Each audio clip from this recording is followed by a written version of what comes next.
Hello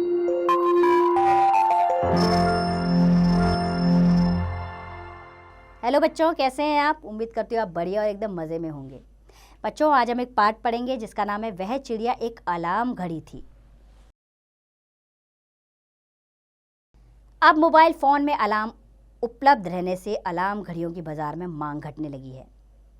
परंतु एक समय घरों में अलार्म घड़ी महत्वपूर्ण वस्तु हुआ करती थी। परीक्षा के दिनों में सराहने रखी अलार्म घड़ी भोर में जगाती थी। भोर यानी कि सुबह होने पर जगाने का काम अलार्म घड़ी करती थी। सुबह जल्दी यात्रा करनी होती थी तो रात को घड़ी में अलार्म लगा देते थे ताकि सुबह समय पर उठा जा सके। अलार्म घड़ियाँ बहुत काम आती थी। परंतु आज जैसे हर किसी के पास मोबाइल फ़ोन है, कुछ इसी तरह पहले सबके पास घड़ियाँ उपलब्ध नहीं रहती थी। कलाई पर घड़ी एक उपहार हुआ करती थी। परीक्षा में पास होने पर और कॉलेज में दाखिला होने पर बच्चों को घड़ी दिलवाई जाती थी। तो शादी में दूल्हे को ससुराल पक्ष वाले घड़ी अवश्य देते थे। कई बार सरकारी विभागों में सेवानिवृत्ति पर भी घड़ी देने की परंपरा थी। हम लोग कहते थे कि सेवानिवृत्ति के बजाय नौकरी लगने पर विभाग द्वारा पहले ही कर्मचारी को एक घड़ी भेंट में दी जानी चाहिए ताकि वह समय पर अपने काम पर उपस्थित हुआ करे। उपस्थित यानी कि समय पर आए। मुझे पहली बार कलाई घड़ी तब मिली थी जब मैंने कॉलेज में प्रवेश पाया था, और पहली अलार्म घड़ी भी मुझे कॉलेज में एक निबंध प्रतियोगिता में प्रथम पुरस्कार स्वरूप मिली थी। अर्थात जब मैंने निबंध प्रतियोगिता में प्रथम पुरस्कार मुझे मिला तो उसके लिए मुझे घड़ी मिली थी उपहार में। उस अलार्म घड़ी में चाबी भरकर अलार्म की घंटी बार बार बजाकर उसके सम्मोहक प्रभाव को मैं बहुत गहराई तक महसूस करती थी। वह मुझे जागृत करने वाली ध्वनि थी, यानी कि वो आवाज़ मुझे जगाती थी जो रोमांचित कर देती थी। उस ध्वनि का नशा और स्वाद अब महंगे से महंगे अलार्म घड़ी ध्वनि वाले मोबाइल फ़ोन भी नहीं मिलता। उस ध्वनि का नशा और स्वाद अब महंगे से महंगे अलार्म ध्वनि वाले मोबाइल फ़ोन से भी नहीं मिलता। संवेदना के स्तर सदैव एक जैसे नहीं रहते। कभी उनकी सघनता घट जाती है, तब बड़ी बड़ी बातें भी उतरना रस नहीं देती। यह सब मानवीय मनों की संवेदनाओं का खेल है। जिन दिनों हमारे पास कोई घड़ी नहीं थी तब पिताजी कहा करते थे कि तुम्हें सुबह जितने बजे भी उठना हो तुम अपने तकिए से कहकर सो जाओ कि सुबह मुझे इतने बजे उठा देना, बस फिर तुम्हारी नींद सुबह उतने ही बजे खुल जाएगी। बचपन में कितनी बार इस फार्मूले को अपनाया था और सही पाया था। तकिया हमारी बात सुनता है और ठीक समय पर हमें जगा भी देता है। यह कौतूहल भरा आश्चर्यजनक अनुभव बहुत अच्छा लगता है। कौतूहल यानी जिज्ञासा से भरा हुआ।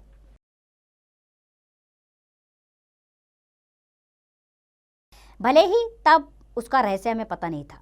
मुझे सुबह सुबह उठकर पढ़ना रास नहीं आता था, अर्थात मुझे सुबह सुबह उठकर पढ़ना अच्छा नहीं लगता था। रात में देर तक पढ़ना सुहाता था, यानी देर तक मैं पढ़ती थी लेकिन सुबह नहीं उठती थी पढ़ने के लिए। रात्रि के एकांत में मध्य रात्रि से भोर तक पढ़ते रहना और सुबह सुबह नींद आ जाने पर देर से उठना मेरी आदत होती जा रही थी। कई बार रात को 2 या 3 बजे तक पढ़ने के कारण सुबह जल्दी नींद नहीं खुलती थी और सुबह का सौंदर्य सिर्फ कविताओं में ही महसूस किया जाता था। पुरस्कार में मिली वह अलार्म घड़ी जब खराब हुई तो फिर सुधर नहीं सकी। आज भी वह 3 दशकों से अधिक समय मेरे पास बंद हालत में है। वह अब सुधरने योग्य नहीं रही, परंतु मैं भी कहाँ सुधरने लायक बचा था। देर रात तक पढ़ना और सुबह देर तक सोना एक अभ्यास ही बन गया था। वह 80 का दशक था। मेरी नई नई नौकरी लगी थी। पहली बार घर से बाहर निकला था। एक कमरा किराए पर लेकर रहता था। अकेले रहने का यह पहला अनुभव था। कमरे में मैंने महादेवी पंत और निराला जी की सुंदर तस्वीरें फ्रेम करवाकर टांग दी थी। एक तरफ गुसाई तुलसीदास जी का चित्र, अपनी पुस्तकें और अपना एकांत। रातें जाग जाकर बिताना, कविताएं लिखना और कविताओं में डूबे रहना, जैसे स्वर्ग में जीना था। परंतु अपने उस एकांत में निशाचरी वृत्ति के कारण फिर सुबह जल्दी उठना मुश्किल होने लगा। पड़ोसी कृपा करके दरवाज़ा खटखटाते तो नींद खुलती। देर सवेरे दफ्तर पहुंचता। अलार्म घड़ी भी नहीं थी और ना ही खरीदने का ख्याल आया। मोबाइल फ़ोन तो तब देखे भी नहीं थे। मेरे कमरे में सिर्फ एक दरवाज़ा ही था, ना कोई खिड़की थी ना कोई रोशनदान, परंतु फिर भी वह कमरा बहुत प्यारा लगता था। किराया भी काफ़ी कम था। इन सबसे बढ़कर पड़ोसी बहुत अच्छे थे। देर रात में पढ़ने लिखने का व्यसन बढ़ता जा रहा था। पढ़ने लिखने का व्यसन यानी कि हमारा रोग।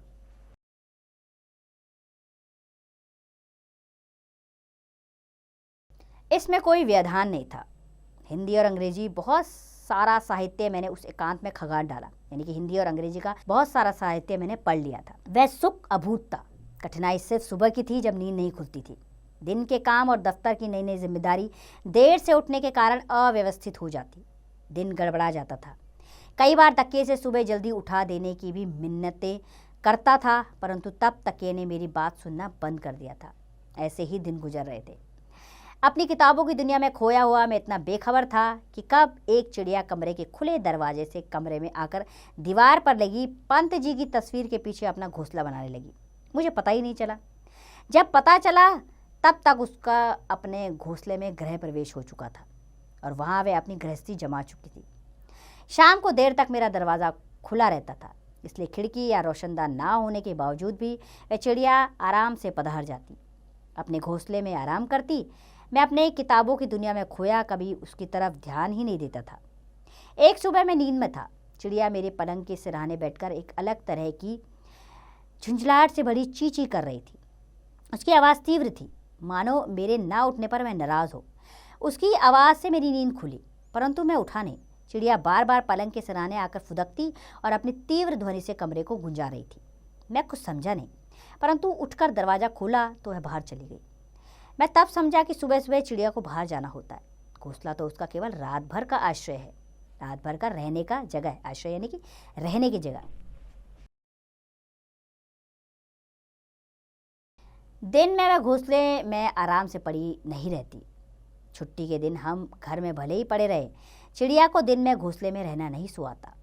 कमरे में खिड़की या रोशनदान होता तो वह चिड़िया मुझे जगाए बिना बाहर चली जाती, परंतु दरवाज़ा बंद होने पर उसके बाहर जाने का दूसरा कोई रास्ता नहीं था, इसलिए वह दरवाज़ा खुलवाने के लिए मुझे जगा रही थी। मेरे ना जागने पर वह निराश भी हो रही थी और नाराज़ भी हो रही थी। उसकी चहचहाट में जिस झुंझलाहट को मैंने महसूस किया था, उसका कारण भी मुझे समझ आ चुका था।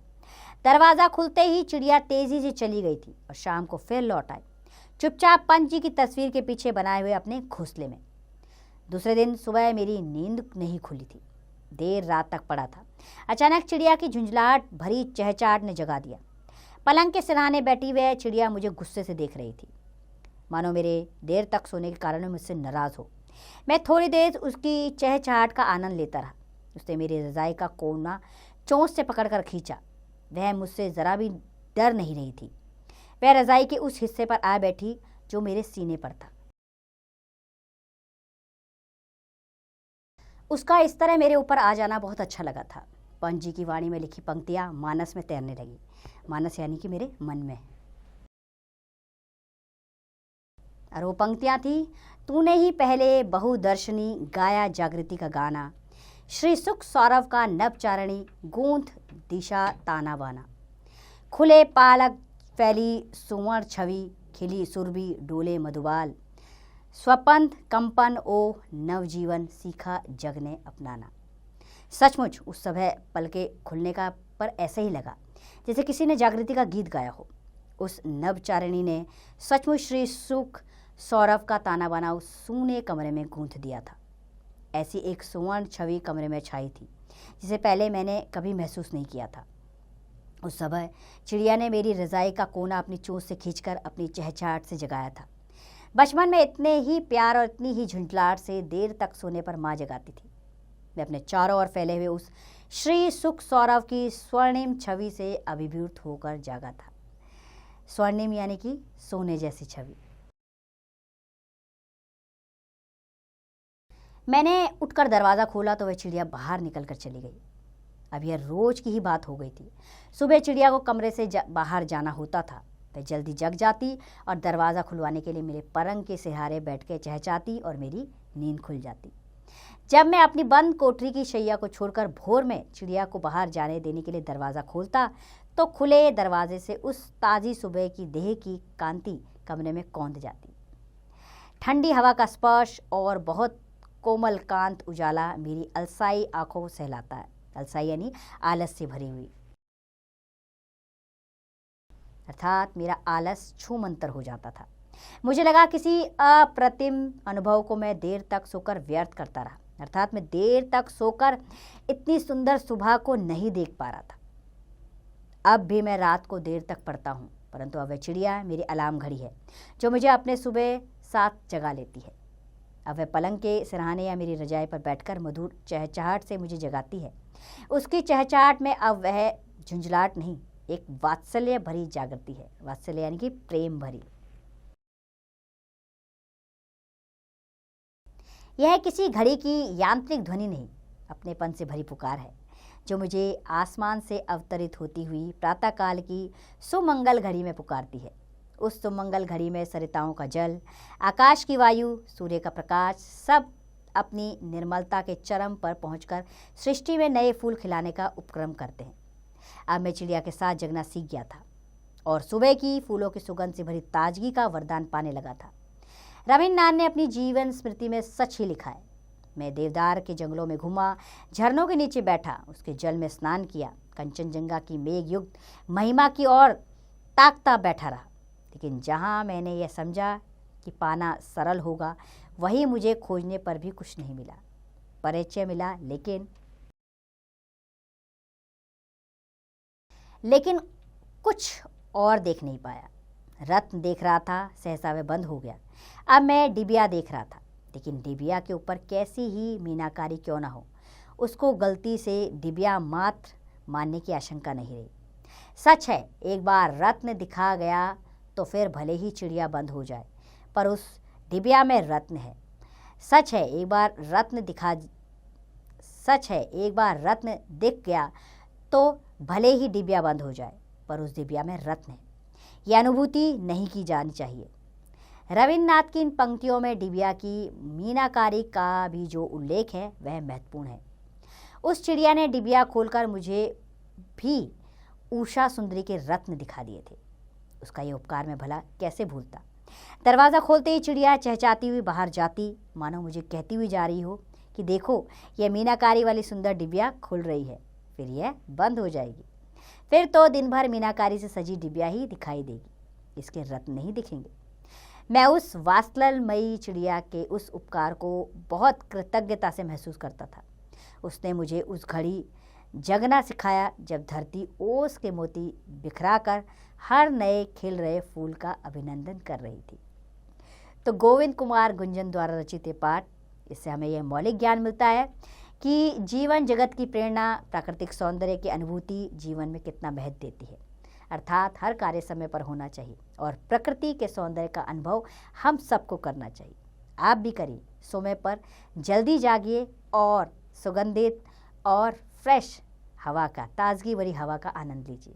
तो उम्मीद करती हूँ बच्चों ये पाठ आपको अच्छा लगा होगा। अब इसका अभ्यास कार्य आप स्वयं कीजिए।